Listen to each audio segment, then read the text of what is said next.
We provide you the platform to turn your dreams into reality. Give wings to your aspirations with KR Mangalam University. Israel Iran युद्ध के बाद से ही Ayatollah Ali Khamenei का नाम बहुत चर्चा में आ रहा है। पहले जिन लोगों को नहीं पता था, अब उन्हें भी पता है कि अयातुल्लाह अली खामेनेई कौन है। इस वीडियो में हम आपको उनके सफ़र के बारे में बताएंगे, उनका बचपन कैसा था, वो जेल में क्यों गए और जेल से निकलकर ईरान के सुप्रीम लीडर कैसे बन गए। नमस्ते, मेरा नाम मनीषा है और आप जागरण देख रहे हैं। अयातुल्लाह अली खामेनेई का जन्म 1939 में ईरान के उत्तर पूर्वी शहर मशहद में हुआ। उनके पिता मौलवी थे, इसलिए उन्हें भी अपने पिता की राह पर चलना था। उन्होंने इसलिए शिया मुसलमानों के दो प्रमुख शैक्षणिक केंद्रों में से एक कुम में जाकर धार्मिक शिक्षा प्राप्त की और महज 11 साल की उम्र में ही मौलवी बन गए। जब खामेनेई बड़े हो रहे थे, उस वक्त ईरान में शाह मोहम्मद रज़ा पहलवी का शासन था। जैसे जैसे खामेनेई बड़े हुए, उन्हें शाह का शासन पसंद नहीं आ रहा था, वो उनका विरोध करने लगे और जल्द ही उन्होंने शाह के मुख्य विरोधी अयातुल्लाह रूहुल्लाह खुमैनी के समर्थन में काम करना शुरू कर दिया। खुमैनी उस समय शाह के सबसे मुखर आलोचकों में से एक थे। अमेरिका से नज़दीकी संबंधों का विरोध करने के चलते शाह ने उन्हें देश से निष्कासित कर दिया था। खुमैनी चाहते थे कि ईरान में इस्लामी शासन स्थापित हो। खामेनेई ने खुमैनी के संदेश को देश भर के अंदर फैलाना शुरू कर दिया। इसी प्रयास में उन्हें 6 बार गिरफ्तार भी किया गया था। फिर आया साल 1979। शाह की सत्ता गिर गई और अयातुल्लाह रूहुल्लाह खुमैनी ने पेरिस से लौटकर ईरान में इस्लामिक गणराज्य की स्थापना कर दी।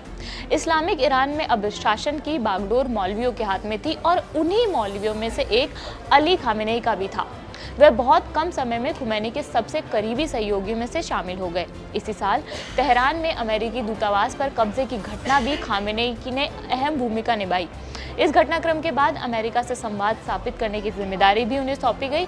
बाद में अली खामेनेई को देश का उप रक्षा मंत्री नियुक्त कर दिया गया। इस दौरान उन्होंने Islamic revolutionary guard IRGC core को संगठित करने में अहम भूमिका निभाई। IRGC आगे चलकर ईरान की सबसे शक्तिशाली संस्थाओं में से एक बन गई। साल 1981 में खामेनेई पर एक जानलेवा हमला हुआ। खामेनेई एक न्यूज़ कॉन्फ्रेंस को संबोधित कर रहे थे, तभी उनके नज़दीक रखे एक टेप रिकॉर्डर में ब्लास्ट हुआ। इस विस्फोट में खामेनेई का दायां हाथ पैरालाइज हो गया और एक कान के सुनने की क्षमता भी प्रभावित हुई। इस हमले का आरोप मुजाहिदीन एक खल्फ पर लगाया गया, जो उस समय इस्लामी शासन के खिलाफ सक्रिय थे। खामेनेई अपनी इस चोट से उभर ही रहे थे कि उन्हें ईरान का अगला राष्ट्रपति चुन लिया गया। साल 1981 से अगले 7 साल और 311 दिनों तक वे देश के राष्ट्रपति पद पर बने रहे। उनके राष्ट्रपति कार्यकाल के दौरान ही इराक के तत्कालीन शासक सद्दाम हुसैन ने ईरान पर हमला किया, जिसके बाद दोनों देशों के बीच 8 साल लंबी जंग छिड़ गई थी। इस युद्ध के दौरान खामेनेई ने कई अहम फैसले लिए और रणनीतिक मोर्चों पर सक्रिय भूमिका निभाई। फिर आया साल 1989। इस साल अयातुल्लाह रूहुल्लाह खुमैनी का निधन हो गया। इसके बाद अली खामेनेई को ईरान का अगला सुप्रीम लीडर नियुक्त किया गया। खामेनेई के कार्यकाल में ही ईरान पर परमाणु हथियार तैयार करने के आरोपों के चलते कई अंतर्राष्ट्रीय प्रतिबंध लगे, जो आज भी जारी हैं। अपने लंबे कार्यकाल में खामेनेई अब तक 5 राष्ट्रपतियों के साथ काम कर चुके हैं, जिनमें से 4 पर ये आरोप लगे हैं कि उन्होंने अपनी नीतियों के जरिए खामेनेई की सत्ता को चुनौती देने की कोशिश की थी। खामेनेई के निजी जीवन के बारे में अधिक जानकारी सार्वजनिक नहीं है। सिर्फ ये मालूम है कि उनके 6 बच्चे हैं, 4 बेटे और 2 बेटियां। उनके बेटे मुज्तबा का नाम अक्सर खामेनेई के संभावित उत्तराधिकारी के रूप में लिया जाता है। यह भी बताया जाता है कि सुप्रीम लीडर बनने के बाद से खामेनेई ने कभी कोई विदेश यात्रा नहीं की है।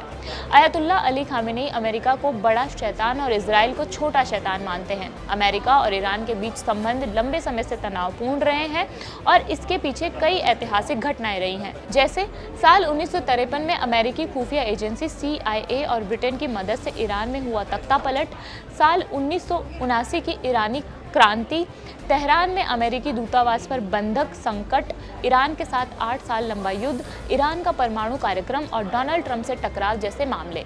जहां तक इजराइल की अगर बात है, तो इस्लामिक क्रांति से पहले तक ईरान और इजराइल के संबंध सौहार्दपूर्ण थे, लेकिन क्रांति के बाद ईरान ने न सिर्फ इजराइल के अस्तित्व को अस्वीकार किया, बल्कि फलस्तीनी मुद्दे का कट्टर समर्थन भी शुरू कर दिया। समय समय पर दोनों देशों के बीच शैडो वॉर यानी पर्दे के पीछे चलने वाले सैन्य और साइबर हमले होते रहे हैं। हालांकि हालांकि हाल के कुछ सालों में यह पहली बार है जब ईरान और इजराइल लगातार 5 दिनों से सीधे सैन्य संघर्ष में उलझे हुए हैं।